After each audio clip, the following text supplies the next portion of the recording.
Lockdown ಆಗಿ 16 ದಿನ ಕಳೀತಾ ಇದೆ. ಜನಜೀವನ ಕೂಡ ಕಷ್ಟ ಆಗ್ತಾ ಇದೆ.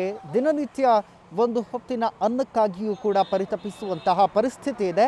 ಹಾಗಾಗಿ ಸಾಕಷ್ಟು ಜನ ದಾನಿಗಳು ಅಗತ್ಯ ವಸ್ತುಗಳನ್ನು ತಲುಪಿಸುವಂತಹ ಕೆಲಸವನ್ನು ಮಾಡ್ತಾ ಇದ್ದಾರೆ. ಅದರ ಜೊತೆಗೆ ಮಠಮಾನ್ಯಗಳಲ್ಲಿಯೂ ಕೂಡ ಜನರಿಗೆ ಅನ್ನ ಸಂತರ್ಪಣೆಯನ್ನು ಮಾಡಲಾಗ್ತಾ ಇದೆ. ಅನ್ನದಾತು ಸುಖೀಭವ ಅಂತ ನಾವೇನು ಹೇಳ್ತೇವೆ, ಅದು ಬಹುಶಃ ಸಾಯಿಬಾಬಾ ಕ್ಯಾಂಟೀನಿಂದನೇ ಆರಂಭ ಆಗಿದೆ ಅಂತ ಹೇಳ್ಬೋದು. ಇದು ಲಗ್ಗೆರೆ ವಾರ್ಡಿನಲ್ಲಿರುವಂತಹ ಸಾಯಿಬಾಬಾ ದೇವಸ್ಥಾನ. ಸಾಯಿಬಾಬಾ ದೇವಸ್ಥಾನದಲ್ಲಿಯೇ ಕ್ಯಾಂಟೀನನ್ನು ಮಾಡಿರುವಂತಹದ್ದು. ಪ್ರತಿನಿತ್ಯ ಕೂಡ ಲಾಕ್ಡೌನ್ ಆದಂತಹ ಮೊದಲ ದಿನದಿಂದಲೂ ಕೂಡ ಜನರಿಗೆ ಊಟವನ್ನು, ಮಧ್ಯಾಹ್ನದ ಊಟ ಹಾಗೆ ಬೆಳಗಿನ ತಿಂಡಿ, ರಾತ್ರಿಯ ಊಟವನ್ನು ಕೊಡಲಾಗ್ತಾ ಇರುವಂತಹದ್ದು.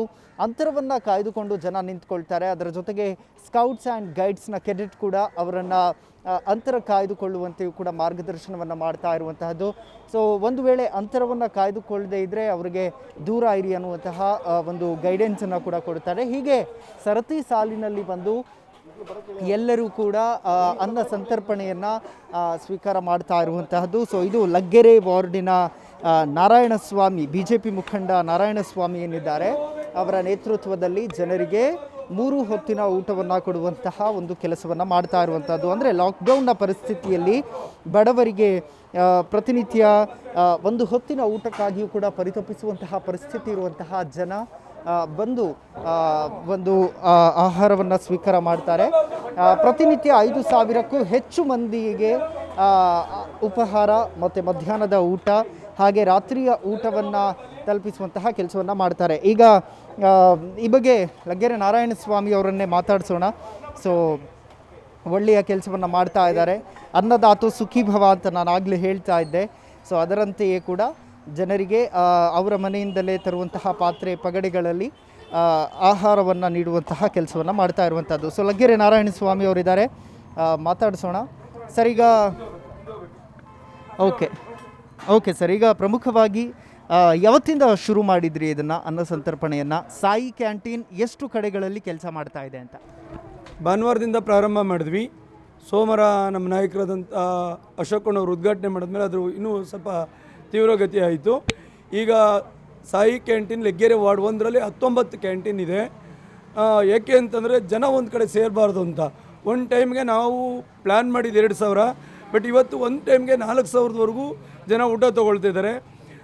19 ಕಡೆನೂ ಏನು ಅಂತಂದರೆ, ಒಂದು ಮನೆಯವರು 4 ಜನ ಇದ್ದರೆ 4 ಜನ ಬರಬಾರ್ದು ಅಂತೇಳಿ ಅವ್ರ ಮನೆಯಿಂದ ಒಂದು ಪಾತ್ರೆ ತಂದು 4 ಜನಕ್ಕೋ 5 ಜನಕ್ಕೋ 2 10 ಜನದ ಒಳಗಡೆ ಇರೋವಂಥವ್ರು ಒಟ್ಟಿಗೆ ಊಟ ತೊಗೊಂಡೋಗ್ಬಿಟ್ಟು ಅವ್ರ ಮನೇಲಿ ಅವ್ರಿಗೆ ಬೇಕಂದಾಗ ಊಟ ಮಾಡ್ಕೊಳ್ಳೋವಂಥದ್ದು. ಅದನ್ನು ನಾವು 19 ಕಡೆ ಮಾಡಿದ್ದೀವಿ. ಗುರೂಜಿಯವರು ಒಂದು ಆಶ್ರಮದ ಕಡೆಯಿಂದ ಒಂದು 3 ಕಡೆ ಆಗ್ತಾಯಿದೆ. ಇದು ಮೇನ್ ಕ್ಯಾಂಟೀನ್ ಮಾಡಿ ಪಕ್ಕದಲ್ಲಿ ಅಡುಗೆಯನ್ನು ಮಾಡಿ ಈ ಥರ ಕ್ಯಾರಿಯರ್ಗಳಲ್ಲಿ ಎಲ್ಲ ಕಡೆ ಶಿಫ್ಟ್ ಮಾಡ್ತಾಯಿದ್ದೀವಿ. ಸುಮಾರು ಒಂದು 120 ಜನ ನಮ್ಮ ಕಾರ್ಯಕರ್ತರು ಏನಿದ್ದಾರೆ, ಹಾಗೇ ವಾಲಂಟ್ರೀಸು, ನಮ್ಮ ಅಶ್ವಿನಿ ಶಾಲೆಯಿಂದ ಗೈಡ್ಸು, ಏನು NCC ಟೀಮು ಯುವರಾಜ್ ಸರ್ ಮತ್ತು ಅವರು ಟೀಮು ಒಂದು 15 ಜನ, ಎಲ್ಲರೂ ತುಂಬ ಫ್ರೀಯಾಗಿ ಕೆಲಸ ಮಾಡ್ತಾಯಿದ್ದಾರೆ.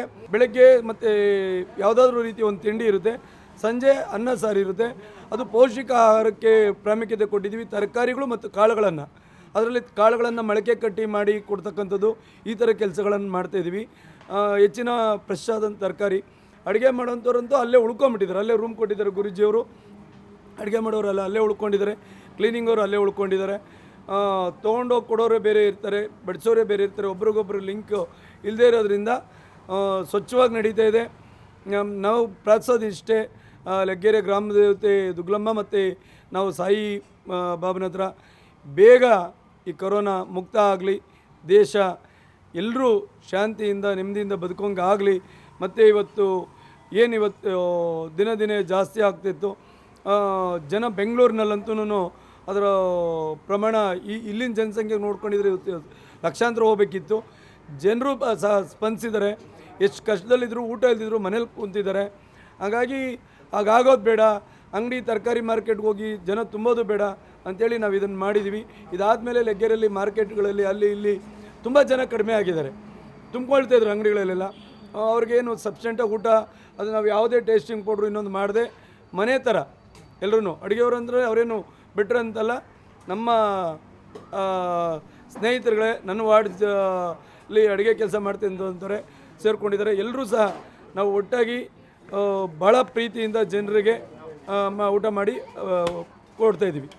ಸರ್, ಈಗ ಪ್ರತಿನಿತ್ಯ ಕೂಡ ಡಿಫ್ರೆಂಟ್ ಆಗಿ ಇರುತ್ತಾ? ಅಂದರೆ ಚಿತ್ರಾನ್ನ ಮಾಡಿದ್ದೀರಾ ಇವತ್ತು, ಸೊ ಹಾಂ, ನಿನ್ನೆ ಪೊಂಗಲ್ ಮಾಡಿದ್ವಿ, ಅದಕ್ಕೆ ಮೊದಲು ದಿವಸ ಟೊಮೆಟೊ ಮಾಡಿದ್ವಿ, ಅದಕ್ಕೆ ಮೊದಲು ದಿವಸ ಪಲಾವ್ ಮಾಡಿದ್ವಿ, ನಾಳೆ ಮತ್ತೆ ಪುಳಿಯೋಗರೆ ಮಾಡ್ತಾರೆ, ನಾಡಿದ್ದು ಇನ್ನೊಂದು ಬೇರೆ ಐಟಮ್ ಮಾಡ್ತಾರೆ, ಉಪ್ಪಿಟ್ಟು ಮಾಡ್ತಾರೆ. 7 ದಿವಸನೂ 7 ಥರ ತಿಂಡಿ ಇರುತ್ತೆ, 7 ದಿವಸನೂ 7 ಥರ ಸಾಂಬಾರು ಇರುತ್ತೆ. ಸಂಜೆ ಸಾಂಬಾರು, ಅನ್ನ, ಬೆಳಗ್ಗೆ ತಿಂಡಿ, ಬೇರೆ ಬೇರೆ ಥರ ಕೊಡ್ತೀವಿ.